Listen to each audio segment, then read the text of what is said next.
Депутаты Госсовета Коми с рабочим визитом посетили Воркуту, микрорайон Советский, поселки Заполярный, Комсомольский и Варгашор. Парламентарии в ходе своей поездки затронули темы переселения граждан из ветхого и аварийного жилья, снос пустующих многоквартирных домов с последующей рекультивацией земли.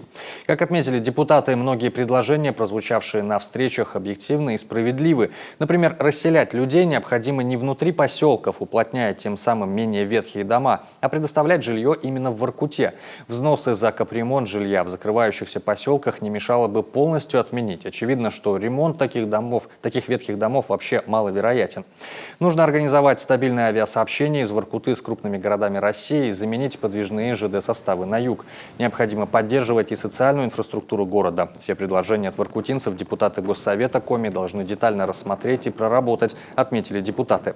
В рамках воркутинской командировки парламентарии встретились с руководителем администрации, депутатами городского совета, обсудили проблемы ЖКХ, медицинского обслуживания населения, антитеррористической укрепленности школ, детских садов и обеспечения безопасности дорожного движения.